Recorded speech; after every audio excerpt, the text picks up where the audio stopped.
English tutorial চ্যানেলে সকলকে স্বাগত জানাই। আজকের ক্লাসের আলোচ্য বিষয় হলো reflexive pronoun versus emphatic pronoun. Reflexive প্রোনাউনে আমরা যে প্রোনাউনগুলো ব্যবহার হতে দেখি, এমফ্যাটিক প্রোনাউনেও সেই প্রোনাউনগুলোই ব্যবহার হয়।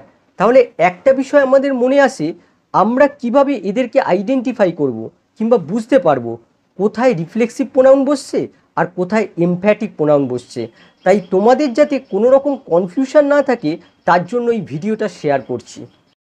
এবার এই চার্টটা ফলো করো। দেখো, আই থাকলে singular reflexive or emphatic form হয় মাই সেলফ। আই মানে আমি আর মাই সেলফ মানে আমি নিজে। আবার দেখো, উই থাকলে plural reflexive or emphatic form হয় আওয়ার সেলফ। উই মানে আমরা আর আওয়ার সেলফ মানে আমরা নিজেরা। তারপরে দেখো, ইউ এর দুটো ফর্ম হয়, সিঙ্গুলার প্লুরাল দুটো ফর্মই থাকতে পারে। যদি সিঙ্গুলার ফর্ম হয় তাহলে ইয়োর সেলফ, আর যদি প্লুরাল ফর্ম হয় তাহলে ইয়োর সেলফস। তারপরে দেখো, সি থাকলে singular reflexive or emphatic form হয় হার সেলফ। হি থাকলে হিমসেলফ হয়।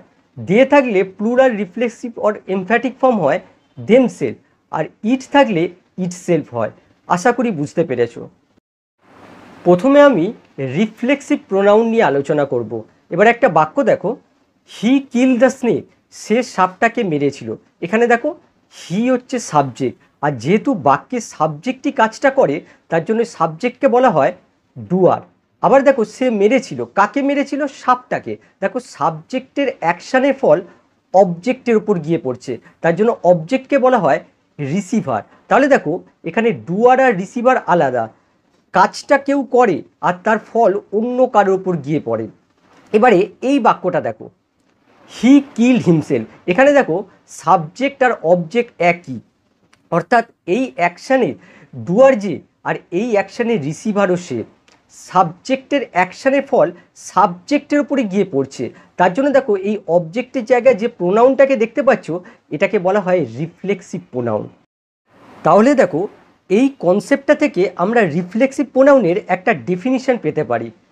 যে প্রোনাউন দ্বারা সাবজেক্ট আর অবজেক্ট একই ব্যক্তি বা বস্তুকে নির্দেশ করে এবং সাবজেক্টের অ্যাকশানের ফল সাবজেক্টের উপরেই গিয়ে পড়ে, সেই প্রোনাউনকে রিফ্লেক্সিভ প্রোনাউন বলে। আর মনে রাখবে, রিফ্লেক্সিভ প্রোনাউন ভার্বের অবজেক্ট প্রিপোজিশনের অবজেক্ট রূপে ব্যবহৃত হয়। অর্থাৎ রিফ্লেক্সিভ প্রোনাউন ভার্বের ঠিক পরে ভার্বের অবজেক্ট রূপে কিংবা প্রিপোজিশনের ঠিক পরে প্রিপোজিশনের অবজেক্ট রূপে ইউজ হয়। এক নম্বর বাক্য দেখো, সে নিজেকে তার ব্যর্থতার জন্য দোষারোপ করেছিল। প্রথমে আমরা অনুবাদ করব, সে দোষারোপ করেছিল। সি ব্লেমড, কাকে দোষারোপ করেছিল? নিজেকে। হারসেলফ, কিসের জন্য দোষারোপ করেছিল? তার ব্যর্থতার জন্য, ফর হার ফেলিওর। তাহলে বাক্যটা কি হলো? She blamed herself for her failure. এখানে লক্ষ্য করো, যে ডুয়ার সেই হচ্ছে রিসিভার, সাবজেক্টের অ্যাকশানের ফল সাবজেক্টের উপরে গিয়ে পড়ছে। এই হারসেলফ হচ্ছে রিফ্লেক্সিভ প্রোনাউন, এই ব্লেম ভার্বের অবজেক্ট রূপে ইউজ হয়েছে। এবার পরের বাক্য দেখো, মেয়েটি নিজেকে বাতাস করলো। তাহলে দেখো, মেয়েটি বাতাস করলো। দ্য গার্ল ফ্যান্ড, কাকে বাতাস করলো? নিজেকে, হারসেলফ। এখানেও দেখো, হারসেলফ হচ্ছে রিফ্লেক্সিভ প্রোনাউন, এই ফ্যান ভার্বের অবজেক্ট রূপে ইউজ হয়েছে। 3 নম্বর দেখো, তারা নিজেরা আনন্দ উপভোগ করেছে। প্রথমে আমরা সাবজেক্ট আর ভার্বটা অনুবাদ করব। তারা আনন্দ উপভোগ করেছে, কি হবে? They have enjoy. দেখো, প্রেজেন্ট পারফেক্ট ইউজ হয়েছে, দে হ্যাভ এনজয়, তারা আনন্দ উপভোগ করেছে। আর কি আনন্দ উপভোগ করেছে? এখানে দেখো, নিজেরাই নিজেদের আনন্দ উপভোগ করেছে, তাহলে দেম সেলফ বসে গেল। তাহলে দেখো, এখানে সাবজেক্ট আর অবজেক্ট সেম, সাবজেক্টের অ্যাকশান সাবজেক্টের উপরেই রিফ্লেক্ট করছে। তাহলে দেখো, এই দেমসেলফ হচ্ছে এনজয় ভার্বের অবজেক্ট, রিফ্লেক্সিভ প্রোনাউন। এবার পরেরটা দেখো, তিনি নিজের সাথে কথা বললেন। তাহলে প্রথমে অনুবাদ হবে তিনি কথা বললেন। হি স্পোক, আচ্ছা কার সাথে কথা বললেন?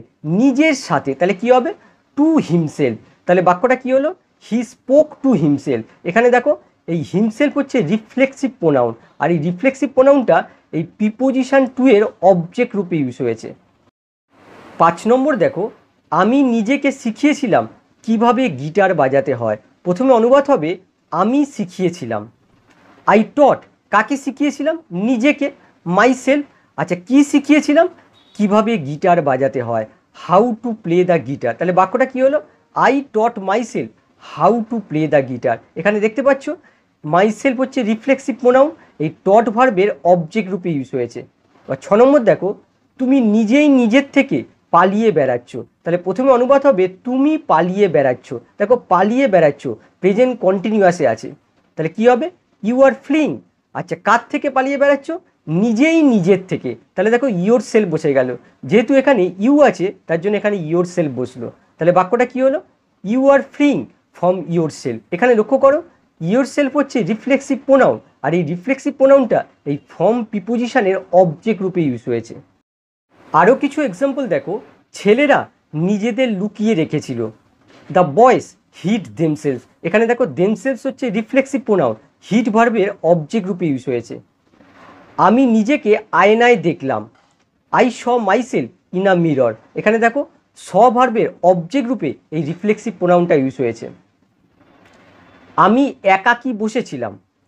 I was sitting by myself. এখানে দেখো মাইসেলফ হচ্ছে রিফ্লেক্সিভ প্রোনাউন, বাই প্রিপোজিশনের অবজেক্ট রূপে ইউজ হয়েছে। সে নিজের ওপর লজ্জিত। She is ashamed of herself. এখানে দেখো হারসেলফ হচ্ছে রিফ্লেক্সিভ প্রোনাউন, অফ প্রিপোজিশনের অবজেক্ট রূপে ইউজ হয়েছে। কুকুরটা নিজেই নিজেকে আহত করেছিল। The dog injured itself. এখানে দেখো এই ইটসেলফ হচ্ছে রিফ্লেক্সিভ প্রোনাউন, আর এই রিফ্লেক্সিভ প্রোনাউনটা ইনজিওর ভার্বের অবজেক্ট রূপে ইউজ হয়েছে। তোমার নিজেকে বিশ্বাস করা উচিত। You should believe in yourself. এখানে দেখো এই ইয়োর সেলফ হচ্ছে রিফ্লেক্সিভ প্রোনাউন, আর এই রিফ্লেক্সিভ প্রোনাউনটা ইন প্রিপোজিশনের অবজেক্ট রূপে ইউজ হয়েছে। তাহলে দেখতে পাচ্ছ রিফ্লেক্সিভ প্রোনাউন মূলত বাক্যের দু জায়গায় বসতে পারে, এক হচ্ছে ভার্বের অবজেক্ট রূপে, আর দুই হচ্ছে প্রিপোজিশনের অবজেক্ট রূপে। এবার আমরা দেখব emphatic pronoun or intensive pronoun. যে প্রোনাউন সাবজেক্টকে জোর দিতে ব্যবহার করা হয় তাকে এমফ্যাটিক প্রোনাউন বলে। মনে রাখবে এমফ্যাটিক প্রোনাউন সাবজেক্টের পরে কিংবা অবজেক্টের পরে বসে। এমফ্যাটিক প্রোনাউন সাবজেক্টের ঠিক পরে কিংবা অবজেক্টের পরে বসে। এক্সাম্পলগুলো দেখো, সে নিজেই দুর্ঘটনাটি দেখেছিল। কি হবে? She herself saw the accident. এখানে দেখো এই হারসেলফ হচ্ছে এমফ্যাটিক প্রোনাউন, ঠিক দেখো সাবজেক্টের পরে বসেছে, সাবজেক্টের পরে বসে এই সাবজেক্টকে এমফ্যাসিস দিচ্ছে, বোঝাচ্ছে যে সে নিজেই দুর্ঘটনাটি দেখেছিল, অন্য কেউ নয়, নিজেই দুর্ঘটনাটি দেখেছিল। তাহলে দেখো এই হারসেলফ হচ্ছে এমফ্যাটিক প্রোনাউন। এই এমফ্যাটিক প্রোনাউনটাকে তোমরা ইচ্ছা করলে অবজেক্টের পরেও রাখতে পারো, এভাবে লিখতে পারো she saw the accident herself, একই অর্থ প্রকাশ পাবে। কিন্তু মনে রাখতে হবে অবজেক্টের পরে এই এমফ্যাটিক প্রোনাউনটাকে বসালো, এটা কিন্তু এই সাবজেক্টকে এমফ্যাসিস দিচ্ছে। এবার 2 নম্বর দেখো, আমি নিজেই গতকাল খাবার রান্না করেছিলাম। কি হবে? I myself cooked food yesterday. দেখো মাইসেলফ ঠিক সাবজেক্টের পরে বসেছে, সাবজেক্টকে এমফ্যাসিস দিচ্ছে। আবার দেখো তিনি নিজেই রাতের খাবার রান্না করেছেন। হি কুকড দ্য ডিনার হিমসেলফ। এখানে দেখো এই হিমসেলফ হচ্ছে এমফ্যাটিক প্রোনাউন, অবজেক্টের পরে বসেছে, সাবজেক্টকে এমফ্যাসিস দিচ্ছে। তোমরা ইচ্ছা করলে এই এমফ্যাটিক প্রোনাউনটাকে সাবজেক্টের পরেও রাখতে পারো। পরেরটা দেখো, আমরা নিজেরাই আমাদের শিক্ষকের সাথে কথা বলছিলাম। তাহলে দেখো we are talking to our teacher ourself. দেখো আওয়ার সেলফ হচ্ছে এমফ্যাটিক প্রোনাউন, সাবজেক্টকে স্ট্রেস দিচ্ছে। আরও 3টে এক্সাম্পল দেখো, আমি নিজেই কেক বানিয়েছি। I have made the cake myself. আমরা নিজেরাই ঘর পরিষ্কার করব। We will clean the room ourselves. আমি নিজেই পার্টিটা খুব উপভোগ করছি। I am myself enjoying the party. এখানে একটা জিনিস লক্ষ্য করো, যখন তোমরা দেখবে যে হেল্পিং ভার্ব আর মেন ভার্ব একসাথে রয়েছে, তখন হেল্পিং ভার্ব আর মেন ভার্বের মাঝখানে এমফ্যাটিক প্রোনাউনকে বসাতে হবে। এই বিষয়টা তোমাদের মনে রাখতে হবে। তাহলে দেখতে পাচ্ছ এমফ্যাটিক প্রোনাউন মূলত বাক্যে সাবজেক্টকে এমফ্যাসিস দেওয়ার জন্য ব্যবহার করা হয়। এবার দেখো reflexive pronouns and emphatic pronouns are never used as subject. Reflective pronoun আর এমফ্যাটিক প্রোনাউনকে কখনোই সাবজেক্ট হিসেবে ইউজ করা হয় না। এক্সাম্পল দেখো, myself have been to Australia. আমি নিজেই অস্ট্রেলিয়া গিয়েছিলাম। এখানে দেখো মাইসেলফকে সাবজেক্ট হিসেবে ইউজ করা হয়েছে, এটা কখনোই করা যাবে না, এটা হচ্ছে ইনকারেক্ট সেন্টেন্স। এই সেন্টেন্সটাকে যদি কারেক্ট করতে হয় তাহলে এভাবে লিখতে হবে, I myself have been to Australia. এটা হচ্ছে কারেক্ট সেন্টেন্স। এখানে দেখো মাইসেলফ হচ্ছে এমফ্যাটিক প্রোনাউন, এই এমফ্যাটিক প্রোনাউনটা এই আই সাবজেক্টকে এমফ্যাসিস দিচ্ছে। এবার দেখো how to identify reflexive and emphatic pronoun easily.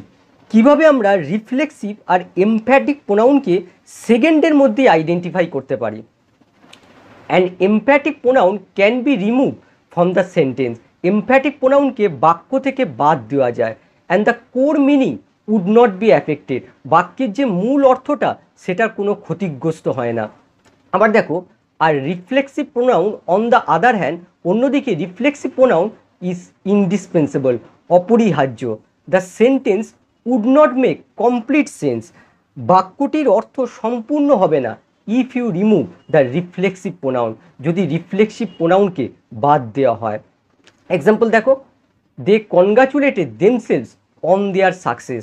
এখানে দেখো দেমসেলস হচ্ছে রিফ্লেক্সিভ প্রোনাউন। কি করে বুঝবে? যদি তোমরা এই প্রোনাউনটাকে বাক্য থেকে বাদ দিয়ে দাও তাহলে দেখো হয়ে যাবে দে কনগ্রাচুলেটেড অন দেয়ার সাকসেস। এখানে দেখো তারা অভিনন্দন জানিয়েছিল। কাদের অভিনন্দন জানিয়েছিল? এখানে দেখো অবজেক্ট উল্লেখ নেই। কনগ্রাচুলেট হচ্ছে ট্রানজিটিভ ভার্ব, কিন্তু দেখো কোনো অবজেক্ট নেই, তার মানে বাক্যটা রং আছে। তার মানে আমরা বুঝতে পারছি রিফ্লেক্সিভ প্রোনাউন বাক্যের অপরিহার্য অংশ। আবার দেখো you should take care of yourself. এখানে দেখো ইয়োর সেলফ হচ্ছে রিফ্লেক্সিভ প্রোনাউন। যদি আমরা প্রোনাউনটা বাক্য থেকে বাদ দিই তাহলে দেখো দাঁড়াচ্ছে you should take care of. আমরা জানি যে প্রিপোজিশন থাকলে প্রিপোজিশনের পরে অবজেক্ট থাকবে, কিন্তু দেখো এখানে প্রিপোজিশন আছে, প্রিপোজিশনের পরে কোনো অবজেক্ট নেই, তার মানে বাক্যটা রং। তার মানে রিফ্লেক্সিভ প্রোনাউন বাক্যের অপরিহার্য অংশ। এবার এই বাক্যটা দেখো, we hour selves decided to go on the trip. এখানে দেখো আওয়ার সেলফস হচ্ছে এমফ্যাটিক প্রোনাউন। কি করে বুঝবো? যদি আমরা এই প্রোনাউনটা বাক্য থেকে বাদ দিয়ে দিই তাহলে দেখো দাঁড়াচ্ছে we decided to go on the trip. দেখো বাক্যটা তখনও কিন্তু মিনিংফুল থাকছে। তার মানে এমফ্যাটিক প্রোনাউনকে আমরা সহজেই বাক্য থেকে বাদ দিতে পারি। আবার দেখো দ্য পাপি ওপেন দ্য ডোর ইটসেলফ। এখানে দেখো ইটসেলফ হচ্ছে এমফ্যাটিক প্রোনাউন। যদি আমরা বাক্য থেকে বাদ দিই তাহলে দেখো বাক্যটা দাঁড়াচ্ছে দ্য পাপি ওপেন দ্য ডোর। দেখো বাক্যটা তখনও মিনিংফুল থাকছে। তার মানে এমফ্যাটিক প্রোনাউনকে আমরা বাক্য থেকে বাদ দিতে পারি, তাতেও বাক্যের মূল অর্থটা ঠিকই থাকে, কিন্তু সাবজেক্টের উপর আর এমফ্যাসিস থাকে না। এবারে তোমাদের টেস্ট, তোমরা আমাকে উত্তরগুলো করে দেখাও। আশা করি আজকের ভিডিওটা দেখার পর রিফ্লেক্সিভ আর এমফ্যাটিক প্রোনাউনকে আইডেন্টিফাই করতে তোমাদের আর কোনো সমস্যা থাকবে না। আবার নেক্সট ক্লাসে দেখা হবে। বাই।